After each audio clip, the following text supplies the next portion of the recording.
Best ఇంకా మంచి పాత్రలు చేయాలని కోరుకుంటున్నాం. అండ్ సప్తగిరి గారు.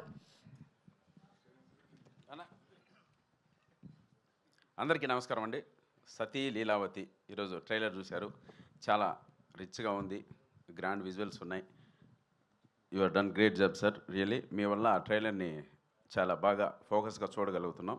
గ్రేట్. అలాగే కలర్ఫుల్ ఆర్టిస్టులు అందరూ ఉన్నారు. మా తాగుబోతు రమేష్ అండ్ సప్తగిరి అండ్ అందరూ చాలా బాగా యాక్ట్ చేసాం. సో చాలా హ్యాపీగా ఉంది ఈ మూవీలో యాక్ట్ చేయడం. సతీ లీలావతి అనేది మనం 90స్లో మన 80స్లో ఉన్నప్పుడు 90స్లో ఉన్నప్పుడు కమల్ హాసన్ గారు చేసినటువంటి ఒక గ్రేట్ కల్ట్ క్లాసిక్ మూవీ అది. ఇప్పటికీ షార్ట్స్లో ఆ మూవీ వస్తున్నప్పుడు, ఆ చిన్న చిన్న బిట్స్ వస్తున్నప్పుడు పడి ఎంజాయ్ చేస్తాం. కమల్ హాసన్ గారు యాక్టింగ్ కావచ్చు, ఆయనకి డబ్బింగ్ చెప్పిన మనో గారు కావచ్చు, అవన్నీ మనకు బాగా మనసులో గుర్తుండిపోయాయి. సో అటువంటి టైటిల్తో ఈ సినిమా మళ్ళీ ఇన్నాళ్ళకు వస్తున్నందుకు ఛాలెంజింగ్గా తీసుకొని చేశారు మా సత్య. సో ఓపెన్గా చెప్పాలంటే థియేటర్ల పరిస్థితి మనందరికీ తెలిసిందే, అంతగా కరెక్ట్గా లేదు. జనాలు థియేటర్స్ రావట్లేదు. ఆర్టిస్టులను చూసి జనాలు థియేటర్కి వచ్చేటువంటి పరిస్థితుల్లో ఈరోజు లేదు. ఒక డైరెక్టర్ ఒక అద్భుతమైనటువంటి స్టోరీ టెల్లింగ్ చెప్పి, ఆ డైరెక్టర్ భలే తీశారా సినిమా, ఎక్స్ట్రాడినరీగా తీశాడు అనే ఈ మౌత్ టాక్ గాన బయటికి వెళ్ళగలిగితే అప్పుడు జనాలు నమ్మి లోపలికి వచ్చే పరిస్థితులు వచ్చాయి. ఈ ఆర్టిస్ట్ ఉన్నాడు, ఆ ఆర్టిస్ట్ ఉన్నాడు, వాళ్ళని చూడడానికి వచ్చే పరిస్థితులు అయితే, అంటే ఒక స్థాయి ఆర్టిస్టుల వరకు అయితే ఓకే, 100% ఓపెనింగ్స్ గ్రాండ్గా ఉంటాయి. సో ఇటువంటి సినిమాలకన్నిటికీ డైరెక్టర్ పైనే డిపెండ్ అయింది. సో డైరెక్టర్ గారు అద్భుతంగా ఈ స్టోరీ చెప్పారని మేమంతా నమ్ముతున్నాం. సినిమా కూడా చూసుకున్నాం, చాలా బాగా చెప్పారు. సో డైరెక్టర్ నమ్మి మీరందరూ లోపలికి వచ్చి ఒక గొప్ప విజయాన్ని ఇవ్వాలని మనస్ఫూర్తితో కోరుకుంటున్నాను. ఇంకా లావణ్య త్రిపాఠి గారి గురించి చెప్పేది ఏమీ లేదు.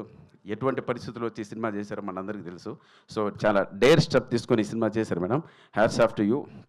అలాగే హీరో గారికి, ఇక్కడ మన తెలుగులో చాలా మూవీస్ చేశారు, ఆయన కూడా చాలామందికి పరిచయం ఉన్నారు. సో లావణ్య త్రిపాఠి గారు సింగిల్ హ్యాండెడ్గా సినిమా తీసుకెళ్లారు. సో ఇంకొక కత్తి కరాటే కూడా ఉంది ఈ సినిమాలో. సెబాస్టియన్, ఆయనతో నాకు ఫైట్ కూడా పెట్టాడు మా డైరెక్టర్. ఆ ఫైట్ మీరు బాగా ఎంజాయ్ చేస్తారు. సో ఈ సినిమాని ఇప్పుడున్న పరిస్థితులను దాటి, అంటే ఇది ఓటీటీలో చూద్దాంలే అనుకోకుండా థియేటర్లో చూడొచ్చు అనేంత టాక్ మాకు మే 8 వచ్చిందంటే మా నాగమోహన్ గారు గొప్పగా విజయం సాధించినట్లే. చూడండి, ప్రశాంతంగా మెడిటేషన్ చేసి పీస్ ఆఫ్ మైండ్తో ఉన్నారు పక్కన. సో కాబట్టి సో మా సినిమాని ఆదరిస్తారని మీ అందరికీ చేతులు జోడించి వేడుకుంటున్నాను. మీ Saptagiri. Thank you so much. అలాగే మా యాంకర్ గారు ఈ సినిమాని శుభసూచకంగా గణేష్ని స్తోత్రంతో స్టార్ట్ చేశారు madam. Really thank you so much. అది కూడా చాలా బాగుంది. ఆ స్తోత్రం విన్నప్పుడు ఆ తర్వాత ప్రోగ్రామ్ స్టార్ట్ అయ్యడం మధ్యలో కూడా మన మోడీ గారు అలర్ట్ కూడా వచ్చింది అందరికీ, బెల్ అంతా. సో ఇవన్నీ శుభసూచకంగా భావించి మే 8 ప్లీజ్ థియేటర్స్ రండి, మమ్మల్ని ఆదరించండి. మీ సప్తగిరి. థ్యాంక్